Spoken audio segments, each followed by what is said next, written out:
escuchar al presidente de la Comisión de Constitución, Miguel Torres. Presidente, yo pienso que... Y antes de proceder a su exposición, dejamos constancia de la licencia oficial que solicitará la congresista Lourdes Alcorta. Asimismo, también el congresista Zacarías Lapa ha solicitado incluir su voto a favor. ¿Correcto? Señor presidente, sí, saludarle también a los ministros que están presentes. Sí, llegué un poco tarde porque estaba en la Comisión de Transportes y ya estaba en el momento de votación de la ampliación del trabajo de reforma electoral. El voto es a favor, señor presidente. Muchas gracias. Perfecto, entonces consígnese la votación a favor del congresista Lapa respecto a la extensión en el plazo que se le da al grupo de trabajo de reforma electoral. Tenemos la presencia del señor presidente del Consejo de Ministros, así como de la señora ministra de Justicia y Derechos Humanos, Marisol Pérez Tello, el ministro de Economía y Finanzas, el señor Alfredo Torne, y los funcionarios de estos sectores a quienes les damos la bienvenida. La invitación ha sido cursada en el sentido de que se han emitido varios decretos de urgencia, sin embargo nos estamos centrando el día de hoy en uno en particular, que es el 003-2017. Se han emitido varios decretos de urgencia, sin embargo nos estamos centrando el día de hoy en uno en particular, que es el 003-2017. La invitación que hemos hecho al Premier, y él ha solicitado estar en compañía de la ministra de Justicia y el ministro de Economía, ha sido bajo el entendido de que el Congreso de la República tiene la obligación, de acuerdo al artículo 91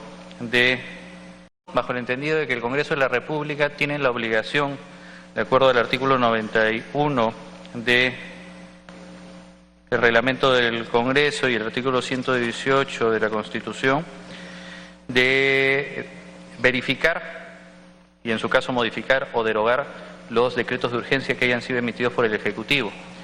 Como todos saben, el grupo de trabajo dirigido por la congresista Úrsula Letona va a tener el trabajo de revisar, la labor de revisar este decreto de urgencia en detalle, y hemos querido iniciar o ayudar en el análisis del mismo a través de esta exposición de parte del presidente del Consejo de Ministros y de la absolución de las inquietudes que se generen como consecuencia de la misma.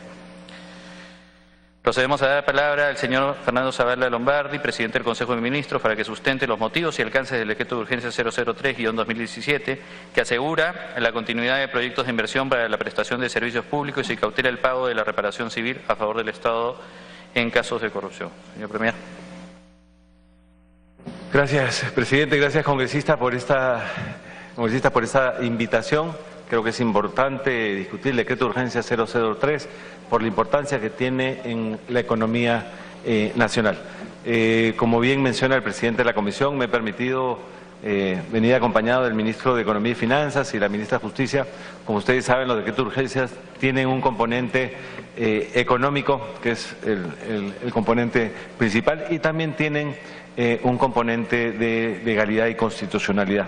Por eso justamente la presencia de la ministra Pérez Tello. Ahora, quisiera empezar por la justificación del decreto de urgencia. Como ustedes saben, está establecido en la Constitución claramente cuándo podemos en el Poder Ejecutivo utilizar decreto de urgencia. Un primer tema tiene que ver con la materia económica financiera.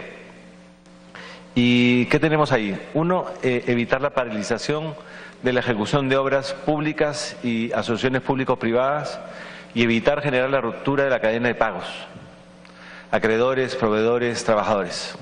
Es decir, evitar la ralentización de la economía.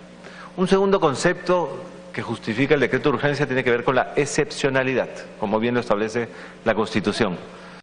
Empresas con presencia relevante en Perú han aceptado, hemos visto los hechos, que han incurrido en actos de corrupción, que han puesto en grave riesgo importantes proyectos, afectando concesiones y obras públicas de envergadura, lo cual redunda en impacto adverso en la economía del país. El decreto de urgencia justamente busca revertir estas situaciones extraordinarias e imprevisibles.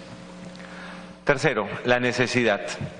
Necesitamos emitir medidas urgentes y evitar un riesgo de contagio y garantizar continuidad de proyectos de inversión y prestación de servicios públicos. En muchas de estas concesiones estábamos hablando de servicios públicos, ya sea, por ejemplo, temas de irrigación, temas de concesión vial, entre otras. Transitoriedad. Saquemos unas copias, por favor, para los congresistas. Transitoriedad. Como saben, los decretos urgentes tienen que ser transitorios. Es más, creemos que después de esta discusión tenemos que mandar ya como un proyecto de ley para que puedan ser discutidos.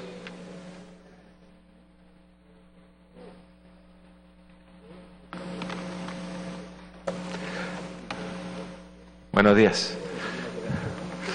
Para que puedan ser discutidos en este Parlamento Nacional para convertirlo en ley. El quinto punto tiene que ver con los decretos de urgencia que tienen que ser generales y de interés nacional. Las medidas extraordinarias protegen el interés nacional al evitar perjuicios a la economía del país e intereses del Estado. Este es un tema muy importante. Si no sacamos ese decreto de urgencia en el momento que lo hemos sacado, podríamos obtener un perjuicio en términos de los recursos que después tienen que ser parte de una reparación civil, podrían haber salido del país. Conexidad, es decir, que exista la vinculación entre las medidas dictadas en el decreto de urgencia y las circunstancias extraordinarias que se dieron. Entonces, estos son los 6 conceptos más importantes que justifican el decreto de urgencia. Como bien lo dice la Constitución, materia económica financiera, tiene que ser excepcional, tiene que ser de necesidad pública, tiene que ser transitorio, tiene que ser de interés nacional y tiene que haber una conexidad. Siguiente, por favor. Ahora, ¿cómo está establecido la estructura del decreto de urgencia? Primero, el artículo 2 se establece a quiénes aplica el decreto de urgencia. Y ahí se establece que son personas jurídicas condenadas o con funcionarios que han admitido comisión de ciertos delitos y sus empresas vinculadas. Ese es un tema importante. El tercero, suspende el derecho de las personas jurídicas del artículo 2 a realizar transferencias al exterior. Quizá de los temas más importantes que contiene este decreto de urgencia. Se evaluarán los casos en los que tenga que realizar transferencias por pago de deuda a acreedores. Sí les quiero decir, señores congresistas, que uno de los motivos principales del decreto de urgencia es justamente proteger a acreedores, proveedores y trabajadores de estas empresas que han sido condenadas por corrupción o han aceptado niveles de corrupción.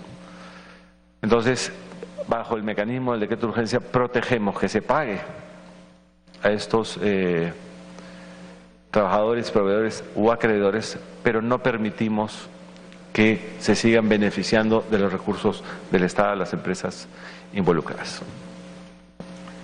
El artículo 4, se facilita la venta de los activos con condiciones puestas al comprador para que se realice la venta y se reserve un monto estimado para la reparación civil.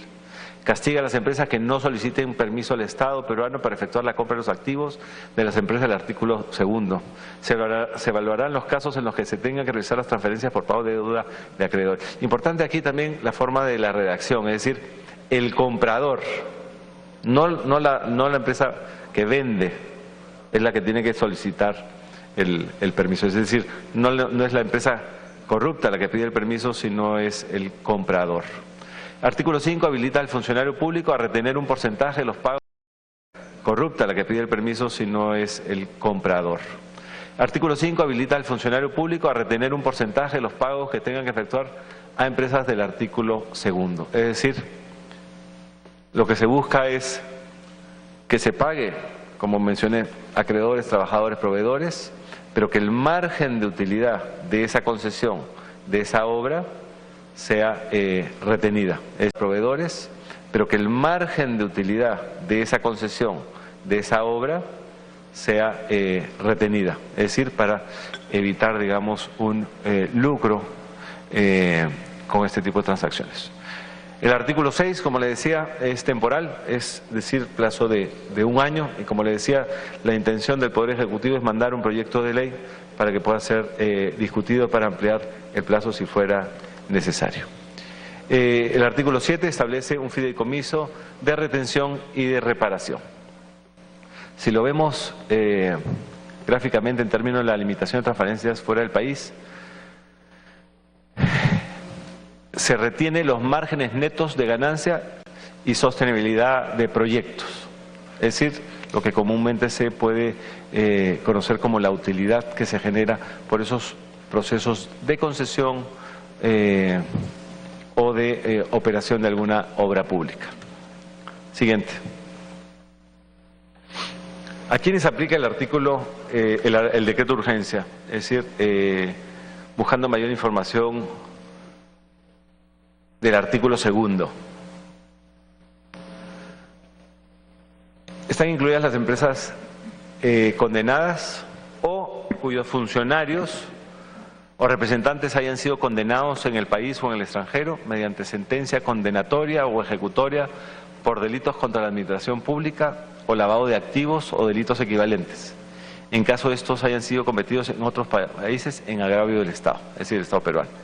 Y además, que directamente o a través de sus representantes hubiesen admitido y o reconocido la comisión de cualquiera de los delitos antes descritos ante alguna autoridad nacional o extranjera competente.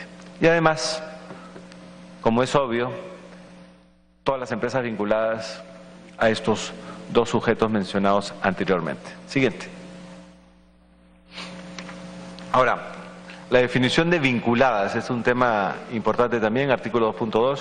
Quienes tengan más del 10% de las acciones representativas del capital social, quienes tengan control sobre la compañía y quienes formen parte del mismo grupo económico.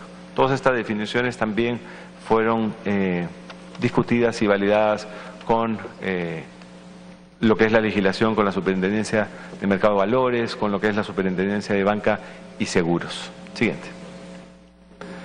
El decreto de urgencia, como es natural, necesita algún nivel de reglamentación y para eso se ha creado una comisión que preside la ministra de Justicia, quien nos ayuda a reglamentar este decreto de urgencia. En base a esa reglamentación, por ejemplo, se han emitido ya 3 directivas. Una de esas directivas establece, y esto ha sido además con información que hemos recibido tanto de la Fiscalía como del Poder Judicial, que hay 55 personas jurídicas comprendidas dentro de lo que es el decreto de urgencia. El listado es público, es decir, es parte del portal del Ministerio de Justicia y es complementado y actualizado en función de la información que el Ministerio de Justicia reciba de las entidades estatales correspondientes, principalmente de lo que es el Poder Judicial y lo que es la Fiscalía de la Nación. Eso es, señores congresistas, mi exposición, la justificación del decreto de urgencia, cómo se viene aplicando, cuáles son las empresas que están comprometidas. Y estamos, tanto yo como el ministro de Finanzas, ministra de Justicia, a su disposición para cualquier pregunta o aclaración que tengan sobre el decreto de urgencia 003. Gracias. Gracias, señor Premier.